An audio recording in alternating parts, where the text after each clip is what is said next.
اعوذ باللہ من الشیطان الرجیم بسم اللہ الرحمن الرحیم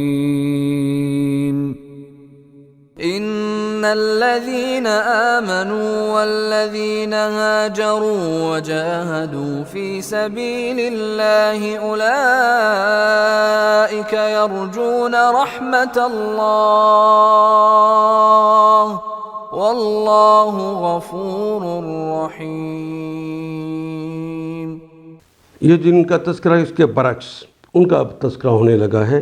ان الذین، ان بے شک الذین جو سب اشخاص، آمنو جو ایمان لے آئے، الاقرار باللسان کر لیا و تصدیق بالقلب کر لی و عمل بالجوارح کر لیا، جسم کے اعضاء کے ساتھ اس پر عمل بھی کر لی۔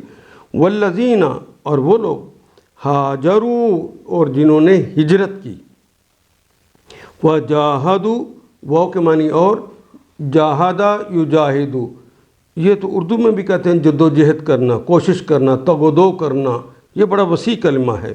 وجاہدوا، واو الف جمع کے لیے، اور پھر انہوں نے جہاد کیا۔ والذین ہاجرون، جنہیں ہجرت کی اور جہاد کیا، فی سبیل اللہ، فی میں سبیل اللہ، اللہ کے راستے میں، اولئک، یہ وہ لوگ ہیں، یرجون، یہ کلمہ رجا یرجو، رجا یرجو، رجا ان کہتے ہیں امید رکھنے کو، یرجون وہ سب امید رکھتے ہیں۔ وہ ان جمع کی علامت اگر ڈکشنری سے نکالنا چاہیں گے تو بڑا آسان ہے، را جیم اور واو سے کھولیں گے تو یہ کلمہ رجا نظر آئے گا، رے جیم الف، رجا۔ یرجو ناصرہ ینصر اس کا باپ ہے، وہ امید رکھتے ہیں رحمت اللہ۔ رحمت کا کلمہ بھی اردو میں استعمال کرتے ہیں اور نکرہ ہے، اللہ کا کلمہ بھی اردو میں استعمال کرتے ہیں اور معرفہ ہے۔ پہلا نکرہ دوسرا معرفہ ہو تو ترجمہ کرتے ہوئے کاکے کی کا اضافہ کرتے ہیں۔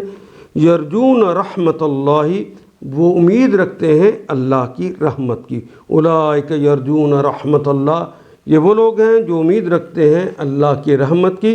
واللہ غفور رحیم، وہ اور اللہ ہیں غفور، مغفرت فرما دینے والے، رحیم ازل سے ابد کے رحم کرنے والے، اور یہ صفت بھی اللہ کی ذاتی ہے۔ ان آیات کو ایک دفعہ پھر تلاوت خود کیجیے، عربی مبین پڑھتے ہوئے دیکھیے کیا بات پوری اندر اتر رہی ہے؟ کیا یہ اردو کے سانچے میں ڈھلتی گئی ہیں عبارتیں؟ اگر بات سمجھ آنی شروع ہو گئی تو الحمدللہ یہی ہمارا ہدف ہے، اور یہ ہدف پورا ہو گیا۔ اللہ میرا اور آپ کا حامی و ناصر۔ الف لام